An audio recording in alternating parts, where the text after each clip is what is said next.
Hey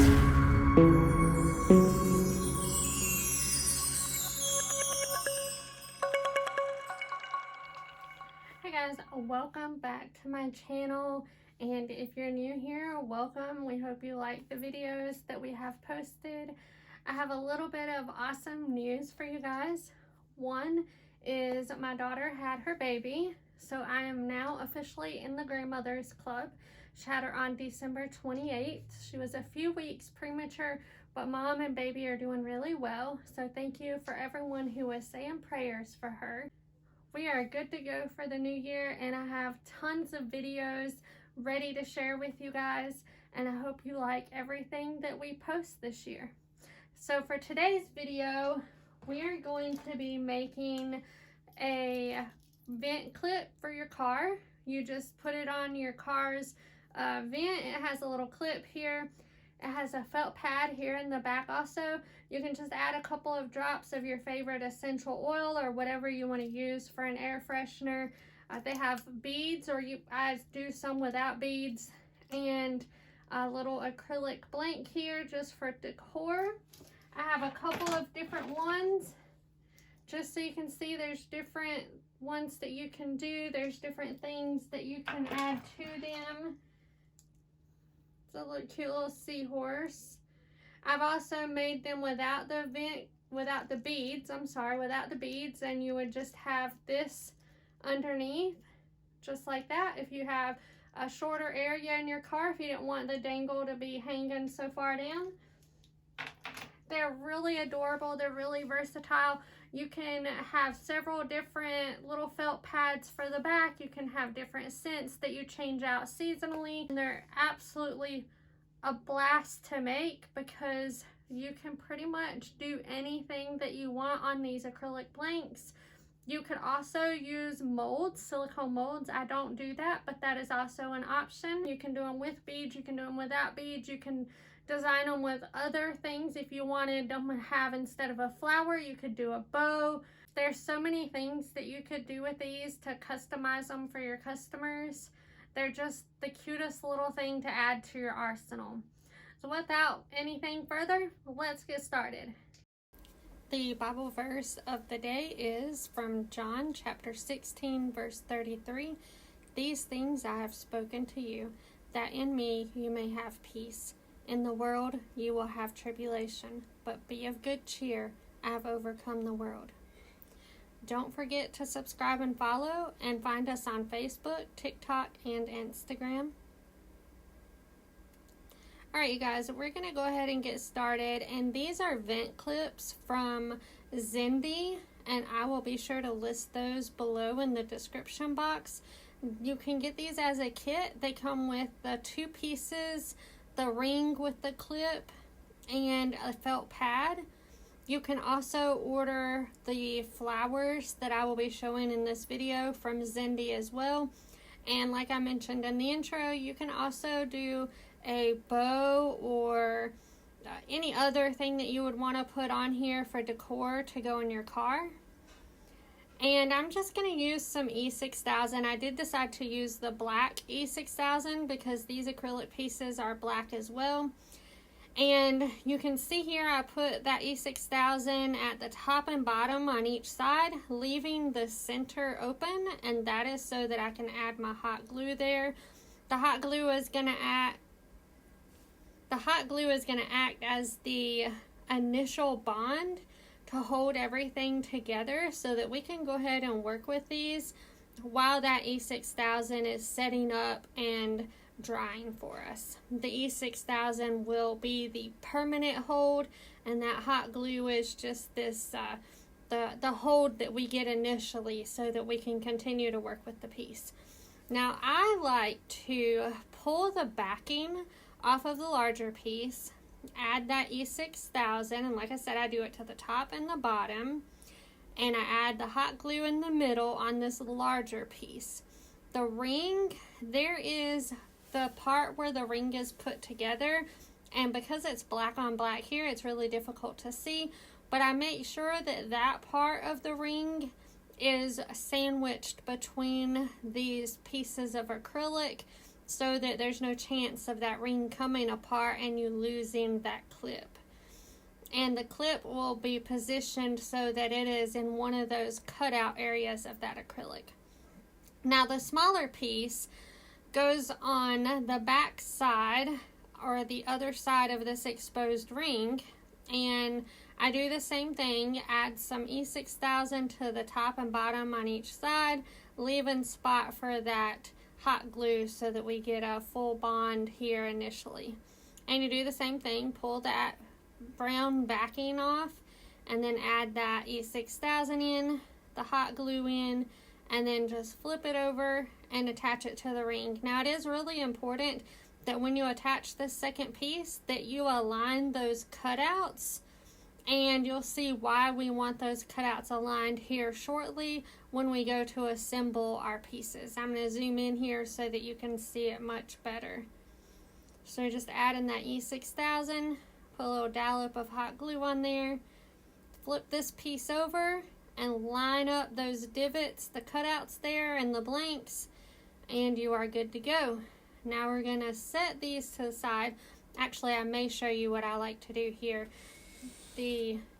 So whenever you put these pieces together, the hot glue squeezes out. So I like to take the hot nozzle of the glue gun and just melt that excess hot glue, and just to make it look neater along the sides there. You're not really going to see it, but just an aesthetic point of view, I just like to melt that hot glue down.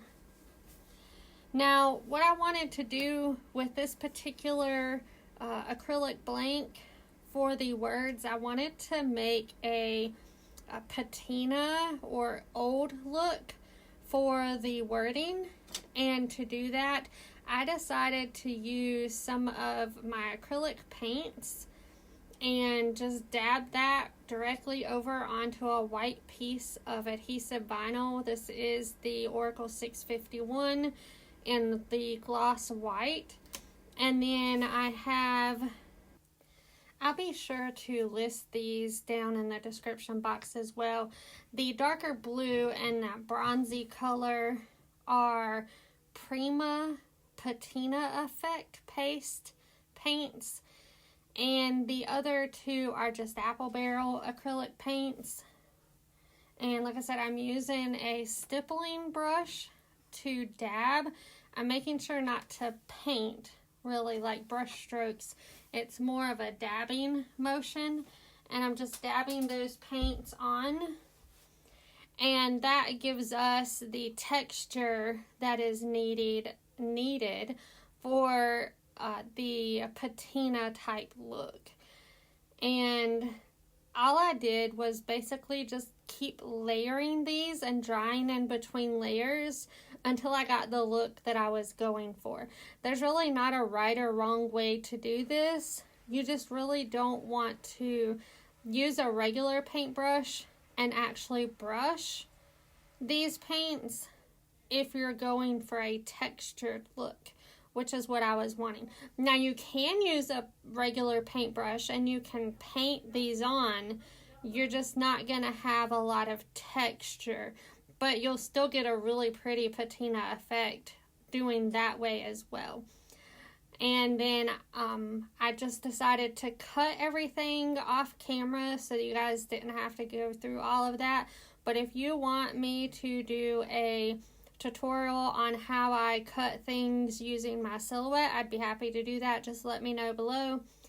I did decide to do the offset in black, and then I had a piece of wood grain vinyl that I had painted previously on the side, so I decided to cut the cross and the word over out of this wood grain. It actually went really well with the whole patina look, so I was happy that I had used this.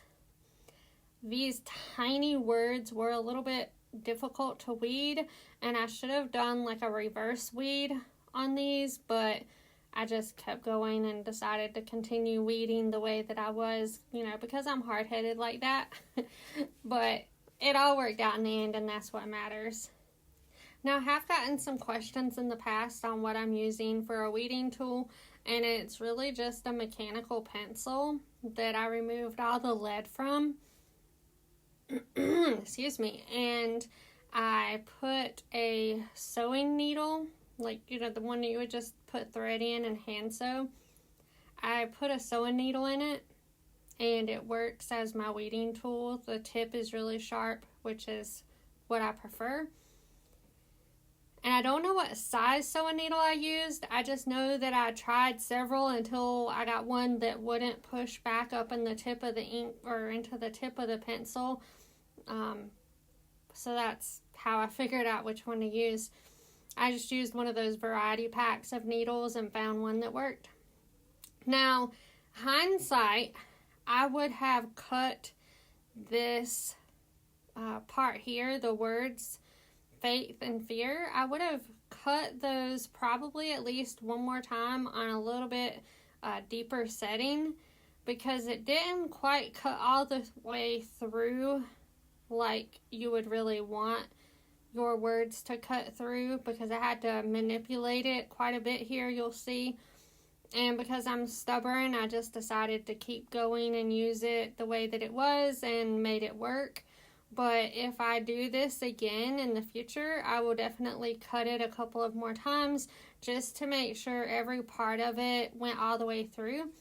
For the most part, the cuts went all the way through, but you'll see I have trouble in a couple of different spots, and it's because that paint is textured on that vinyl, and some places are deeper than others, or you know, they stick up higher than others. So the blade on my cutter didn't go all the way through in some places because of that texture. Now, if I do this again, I will cut it a couple of more times just to make sure every spot gets cut all the way through. But I made this work. It did take a little bit longer, but it did work. Just, if you guys try anything like this, keep in mind that if you do texture on the vinyl and then cut it, you're going to have to cut it maybe a couple more times than you normally would, just to make sure that your blade gets all the way through. I did use my sharp X-Acto knife here in a couple places to help me with that weeding. And again, that's just because I didn't cut it enough to go all the way through. Now, I couldn't cut my words and then paint, because if I had done that, the paint would have seeped down in between where the words were cut out and basically would have glued all of that together, so I still would have had an issue. So definitely with this particular method, you definitely want to do your painting first and then your cutting. And we're almost done weeding this here.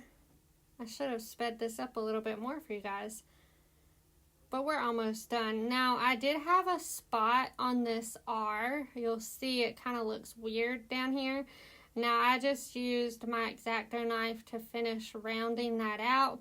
And really, once you get it on that blank, you can't even tell that I hand cut this particular spot.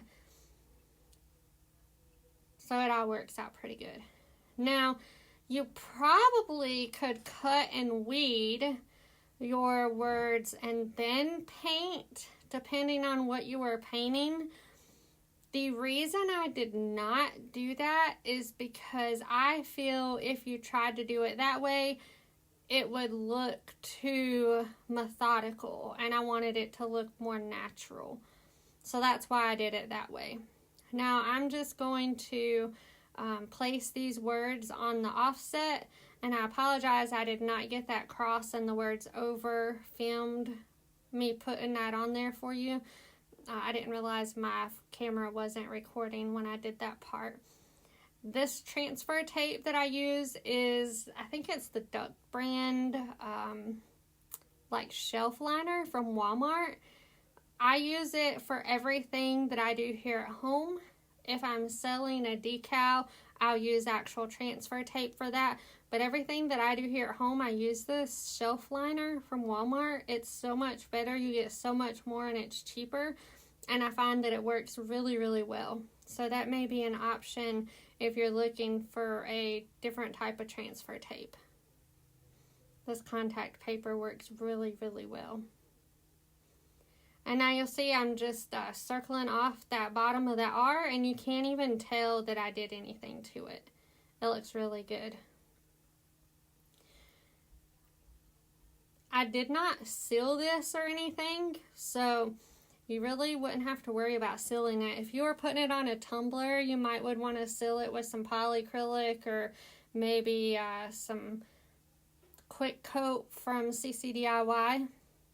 Now this is just a mixed media glue that I'm going to use on the back of this flower because I want to add a piece of Velcro to the back of my flower. And then I'm going to add the other side of the Velcro onto this little clip here.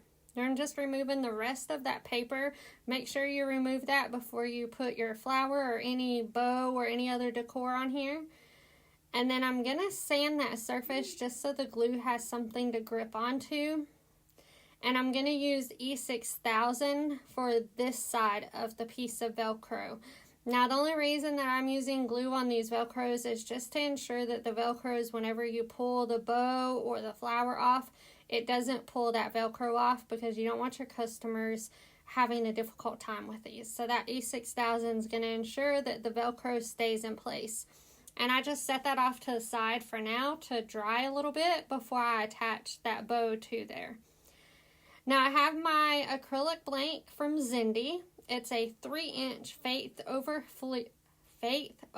Fear. Goodness, I can't talk today. It's an acrylic blank from Zindee on their website. I'll make sure I list that below. And this is just the 3-inch with a hole. I believe they're usually used for keychains, but today we're going to use it for a vent clip.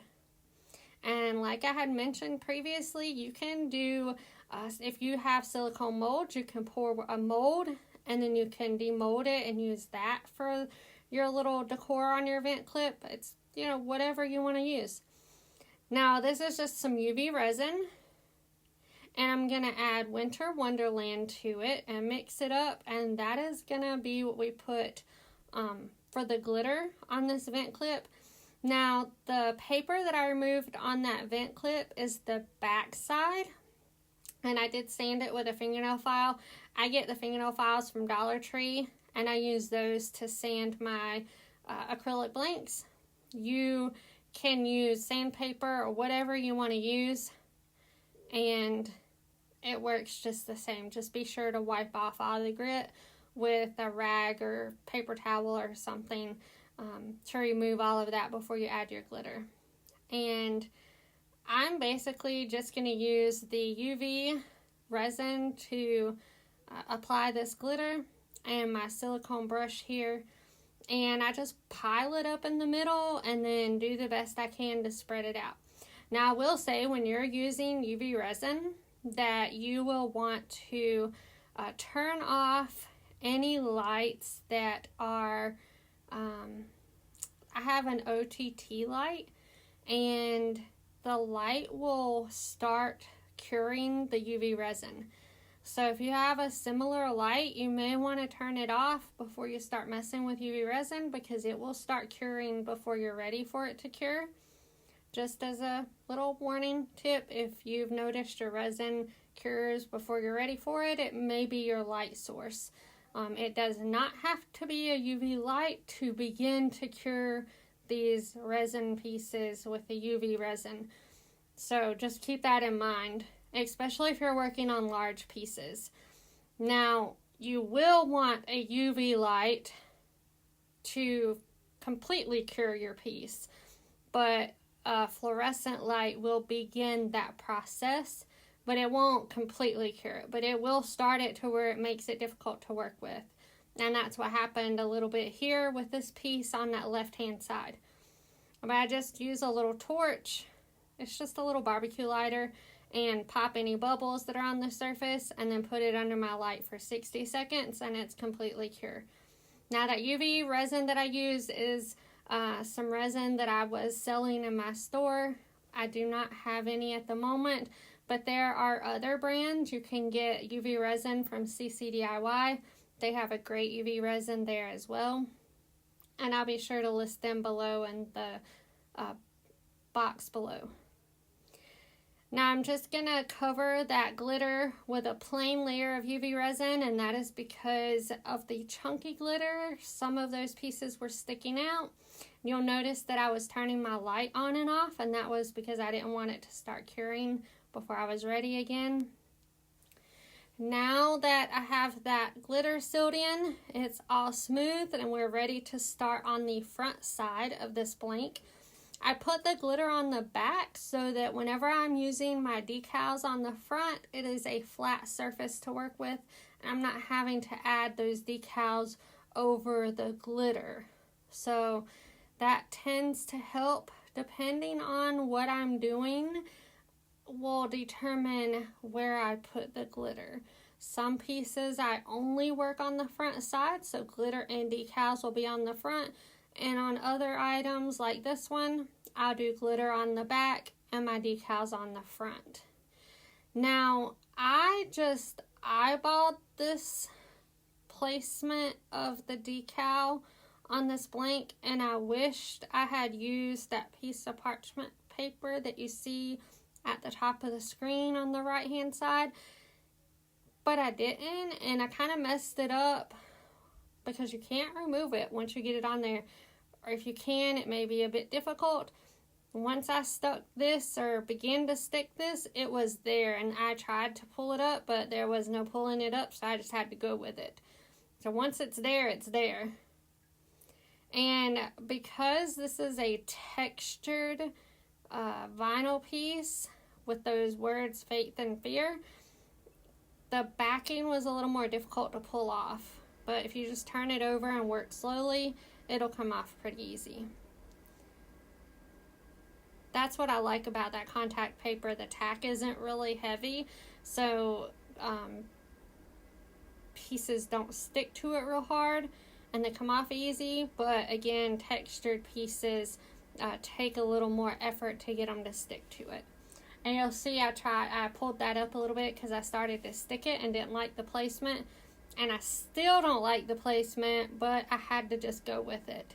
So just be mindful when you're doing these pieces that when your acrylic blanks are very nice and clean, the vinyl will stick very easy to it. And then once you get going on it, you just got to keep going and hope for the best.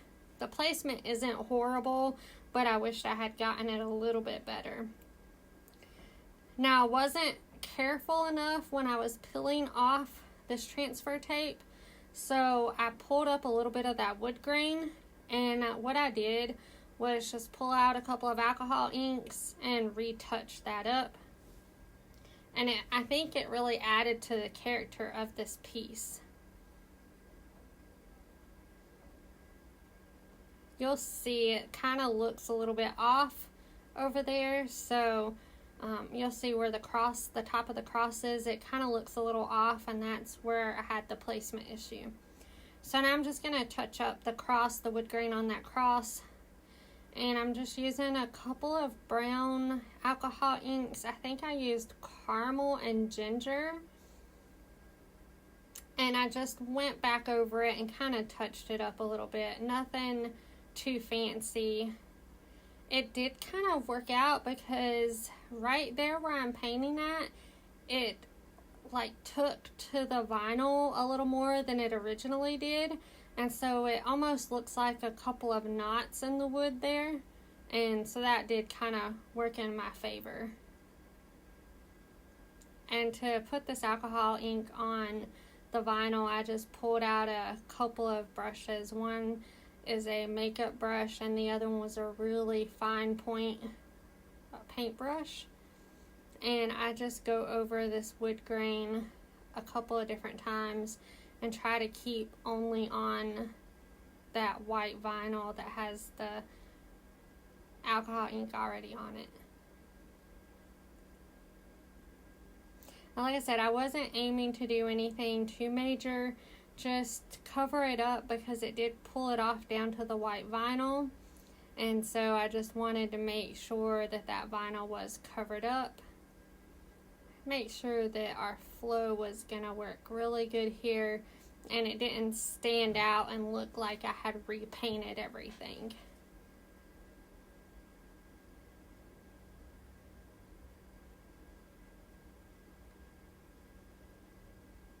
To match that up, I decided to put a couple swipes over the rest of that cross as well. That way it didn't just look like one side was painted. So I went ahead and put a couple swipes over the rest of the cross also, because you want everything to flow together really well and look cohesive. So I'm just, darkening up the rest of that just a touch. I didn't want to take away any of the character of that wood grain look. I just wanted to add just a little bit deeper color to it so that everything blended in really well together. Alcohol ink goes a good ways and it does dry really quick. And again, I didn't need to seal anything. We're just going to go back over with another layer of the UV resin on top of this vinyl decal, and I basically just pour it on there and then use the silicone tool here and just spread everything out. Let it self-level, because it will start to self-level. You just want to help it out to the edges. Try not to go over your edges. That prevents the UV resin from running over the sides and sticking to the other side that's already finished. You can also cover your finished side in liquid latex, or you can get the white school glue and cover it in that, let it dry, and then flip your blank over to work on the other side. That way, if any of your resin does spill over and stick to the side that you've already finished, whenever both sides are dry, you can flip it over and remove that glue or that latex, and it will peel the epoxy or the UV resin right off without damaging any of that other finished side. The only caution that I will throw up with using that method is with the liquid latex. If your customer has an allergy, they may have a reaction to the piece that has had that liquid latex on it. So if you do decide to use that, you will want to make sure that you wash it really well to remove any of that latex, because you do not want your customer having a reaction and you don't know who is or isn't allergic to it. The white school glue though is a lot cheaper, works just the same. So you can use either way. Usually if I'm doing a quick piece like this, I won't even bother. Right, now that side is completely done and we are ready to assemble our piece. And I believe this is like the fun part, because all of your little pieces come together. And I use a couple of different pieces for this. You're gonna need your assembled clip, and I'm just pushing that piece of Velcro down to make sure it's good and stuck down to the center. And your flower, you added the other piece of Velcro to. You can stick those together now, and it covers that round part of the clip very well. You can't even see it behind there. That's what I like so much about that, is that you can't even see that it's there, and it looks so cute. Now I use these little lobster clasps, and they just hook on to that part of the ring that is exposed between those two cutout pieces on the acrylic blanks. I've got some wire here and some beads. I have a couple of split rings that we're going to use, or jump rings that we're going to use. I also have some bead caps in a bronzy color to kind of go with the whole patina look. And there's something really cool about the metal bead caps. You can get them in whatever color you want, and there's ways of changing the colors of the bead caps. You can get embossing powder and add embossing powder to these bead caps and set that powder with your heat gun, and the embossing powder will adhere to those bead caps and change the color. So if you bought all silver bead caps and you wanted a brassy or a bronze colored one, you could just get the appropriate embossing powder and sprinkle on there and use your heat gun to set it, and it'll change the color and it won't peel off. Now I'm just using these bead caps to go on each side of these beads. I cut the wire at about 3 or 4 inches. I turned one end into an eye to hold the beads on. And I'm going to put a bead cap facing up, add a bead, and then a bead cap facing down. And I'm going to do that for all 3 of these beads. And the bottom bead is a wooden bead cap. The middle one is a printed bead, and it's a wooden bead, not a bead cap. The middle one is printed with a floral cross, and then the top one is like a mint colored crackle bead. And these are all 3 20 millimeters. Now I'm going to cut a bit of that wire off on the top.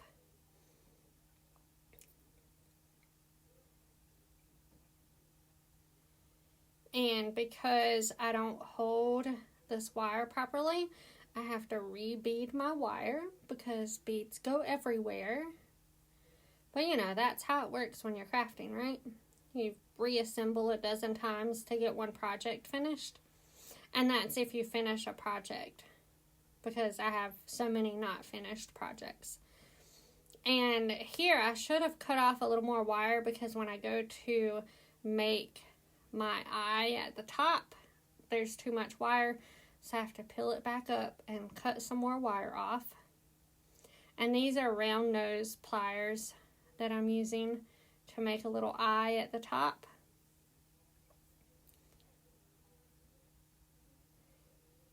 And you can see I realized that I didn't cut enough of that wire off. And the goal here is that you don't want your beads moving up and down on that wire. So when you make that top eye, you want to make sure that the beads are tight in the wire and not able to move around. And I just wrap that wire down, and then I will adjust my pliers and pull back up on the wire at the base of that eye, and that just makes your eye up and down rather than rolled around, if that makes sense.